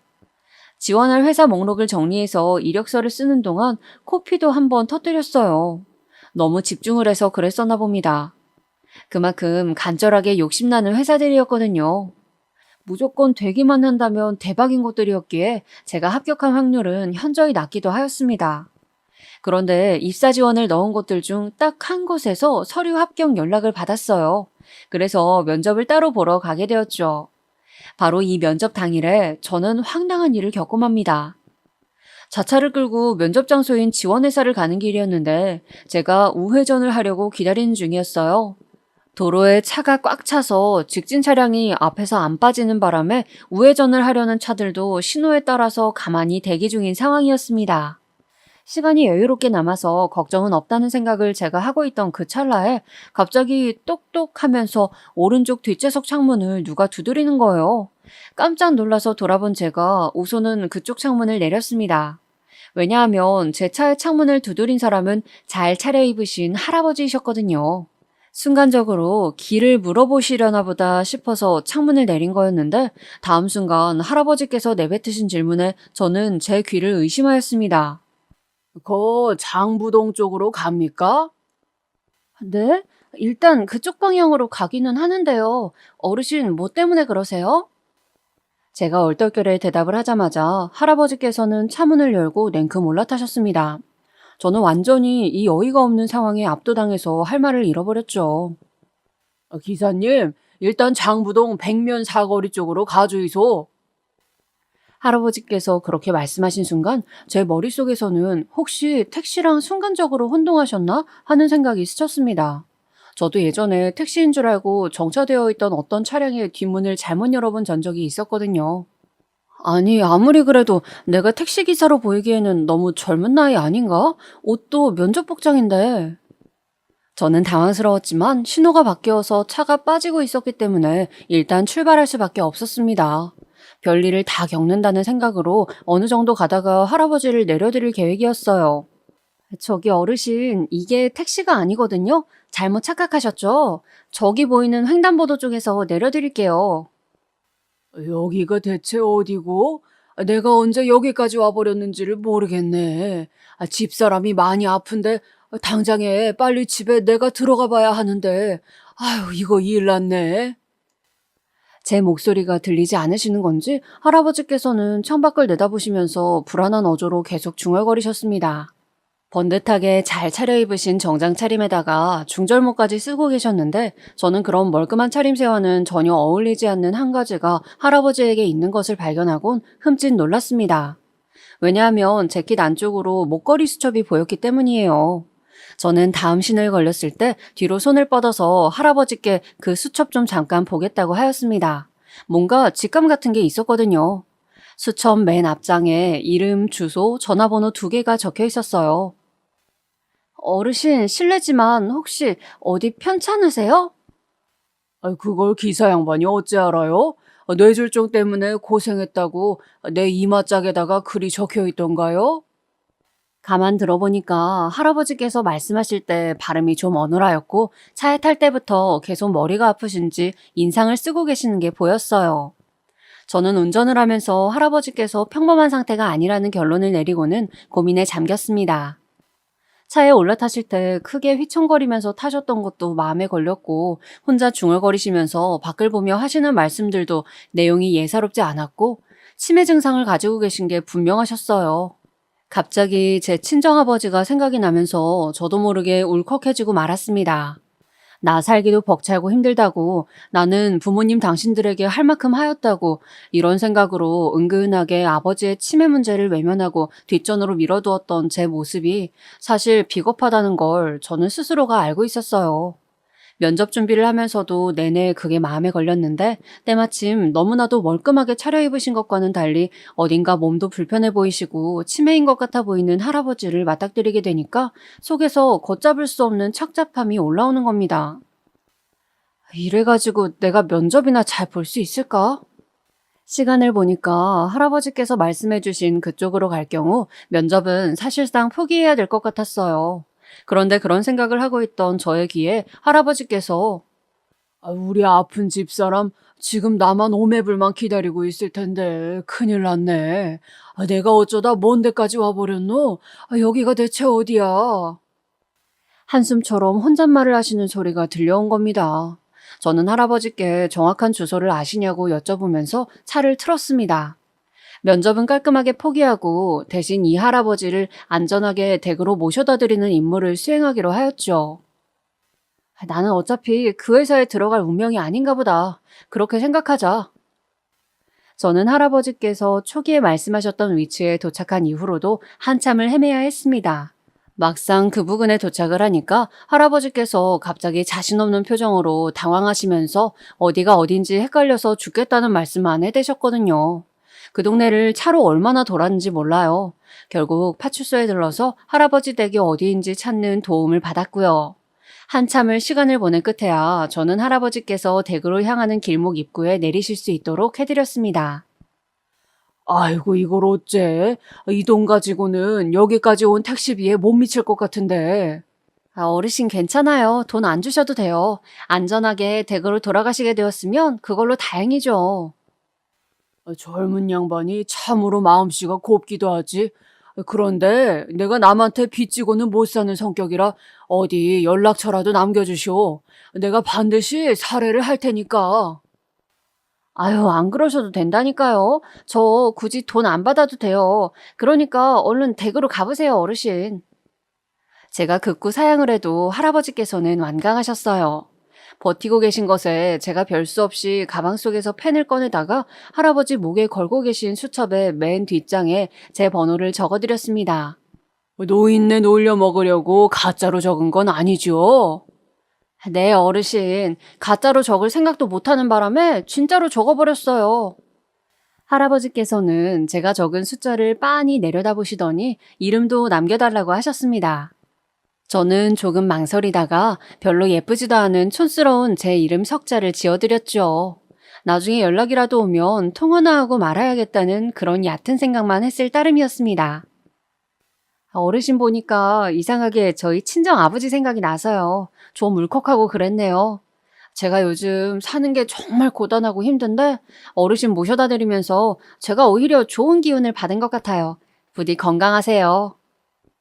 저는 할아버지께 그런 마지막 인사를 남겨드렸고 제 차는 미련 없이 그 동네를 벗어났습니다.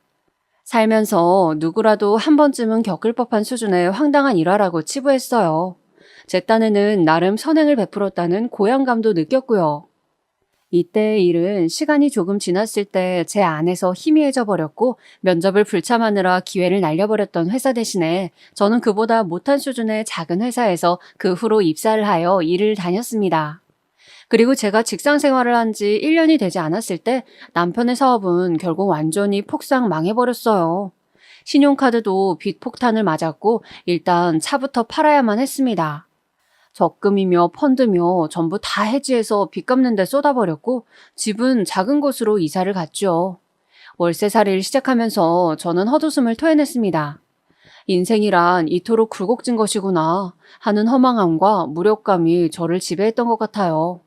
제가 어렸던 시절과는 다르게 저희 아이 세대는 어린 나이부터 빠르게 세상 돌아가는 것을 눈으로 담고 배우더군요. 그런즉 가난을 쉽게 가늠할 수 있었습니다. 저는 초등학생인 제 아이가 한창 사회성을 길러가면서 친구들과 뒤엉켜 놀 나이인데 우리 집엔 친구들 데려오기 싫다고 말하는 것을 듣고서는 정말 깜짝 놀랐고 가슴이 아팠습니다. 조심스레 왜 그러냐고 이유를 물어봤더니 집이 친구들 집보다 좋지 못해서 부끄럽다고 하더군요. 친구들 보여주기 창피하다고 하였어요. 제가 저희 집의 가난을 조금씩 인지해가면서 한 해 한 해 나이가 들어가며 성장할 때마다 가난을 증오하게 되었던 저의 그 과거가 떠올랐어요. 제 자식에게는 그런 경험을 하지 않게 하고픈 마음이었는데 어쩌다 상황이 이렇게 악화가 되었는지 정말 하늘이 무심하였습니다.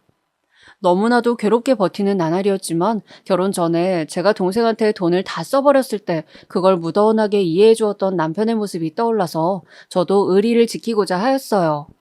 힘들 때 저버리고 떠난다면 그건 가족의 모습이 아닐 것 같았죠. 참고로 제 동생은 결혼 후에 다시 재취업을 하였다가 건강이 확 안 좋아져서 그만두었고 그 다음에 다른 곳에 들어갔다가 또 건강 문제로 퇴사를 한 상태였습니다. 가난한 탓도 있었지만 원체 건강 체질과는 거리가 멀기도 하였던 엄마를 동생이 빼닮은 것 같아서 속이 쓰렸어요. 그리고 가족을 부양하느라 20살 때부터 낮과 밤, 평일과 주말을 가리지 않고 생산직 업무에 시달렸던 동생의 전적이 건강 악화를 불러온 것만 같아서 저는 죄책감도 느꼈습니다. 그래서 친정 식구들에게는 아무리 힘들어도 일절 도와달라는 소리는 안 하면서 지냈어요. 시부모님께서는 남편 사업 실패로 생긴 빚을 다 갚을 수 있도록 재산 털어서 지원해 주셨고요. 저희 부부는 시부모님께 뭐 하나 제대로 해드린 것도 없었건만 정말 민망하고 죄송스러웠습니다. 돈이 없으니까 무조건 절약정신으로 살았죠.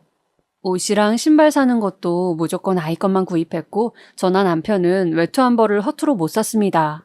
금전적인 여유가 없는 채로 사는 것, 저는 그것을 처절하게 경험해봤던 사람이었기 때문에 그나마 견뎌나갈 수 있었던 것 같아요. 실제로 남편이 저한테 했던 말이 제가 아니었으면 자기는 도저히 상황을 견딜 수가 없어서 술독에 빠져 살거나 한강물에 뛰어들었거나 둘 중 하나였을 거라고 했어요. 그러던 어느 날 저는 난데없이 걸려온 전화 한 통을 받게 됩니다. 모르는 번호여서 처음에는 안 받았어요. 그런데 전화가 또 걸려오길래 받아봤죠. 이때부터 제 인생의 롤러코스터가 무지막지한 상승 구간에 오르고 있었음을 저는 예상하지 못했었습니다. 웬 남자 목소리가 들려오더군요. 혹시 김수남 씨 맞으신가요? 네? 제가 김수남이 맞긴 한데 누구세요? 예전에 저희 아버지를 모셔다 주신 것으로 압니다. 한 5년은 된 이야기인데 혹시 차에 탄 노인분을 댁으로 모셔다 주신 적 없으신가요? 잊고 있었던 황당한 일화가 단번에 떠올랐습니다. 그게 벌써 5년이나 된 이야기라는 것에 저는 깜짝 놀라면서 그런 적이 있었노라고 대답해 주었어요.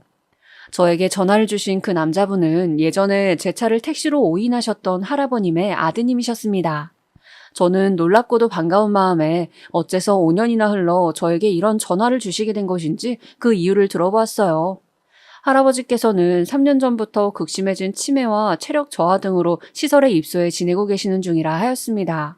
상태가 너무 나빠져서 가족들도 슬슬 마음의 준비를 하기 시작한 지 몇 주가 되었는데 바로 얼마 전부터 그 할아버지께서 정신이 또렷해지는 횟수가 잦아졌고 자식들 앞에서 옛날에 있었던 이야기를 줄줄 꺼내놓기도 하셨대요. 시설의 담당 직원은 임종이 다가오시면서 이런 증상을 보이실 수 있다고 하였고 그래서 가족들은 더욱 참담한 마음으로 할아버지를 찾아뵙고 있었다고 합니다. 그런데 바로 엊그제 일이었는데요. 저희 아버지께서 김수남 씨 이야기를 꺼내신 겁니다. 그날 이후로 내내 김수남 씨가 마음에 걸렸고 반드시 후하게 살해를 해야 한다는 생각을 하셨는데 치매 때문에 정신이 계속 오락가락 하시다 보니까 이날 이때까지 그게 미뤄졌다고 하시면서 저희한테 예전에 목에 꼭 걸고 다니셨던 수첩을 찾아보라고 하시더라고요. 할아버지께서는 당신의 은인에게 은혜를 갚고 떠나야 하늘에서 떳떳하게 집사람을 만날 수 있다며 자식들에게 강조하셨다고 합니다. 알고 보니까 할아버지의 아내분께서는 이미 10년도 더 전에 세상을 떠나셨대요. 분명히 제 차에 올라탔을 때 할아버지께서는 댁에서 아내분이 기다리고 계신다고 하셨었는데 치매 때문에 슬픈 혼동을 하셨던 겁니다. 저는 이 갑작스러운 이야기에 압도당해서 무슨 말도 제대로 하지 못한 채 그냥 듣기만 했던 것 같아요. 저희 아버지께서 말씀하시기를 꿈에서 김수남 씨가 운전하는 차를 얻어 탔는데 비용을 내지 못해서 차에서 내리지 못하고 내내 갇혀있는 꿈을 몇 번이나 꾸셨대요. 그리고 그 차가 매번 멈춰 서는 곳이 제 여동생이 운영하는 카페 앞이었대요.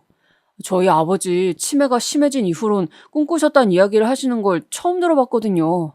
아무래도 저희 생각에는 예사일이 아닌 것 같아서 아버지 뜻에 따라서 김수남 씨에게 살해를 해드리고 싶습니다.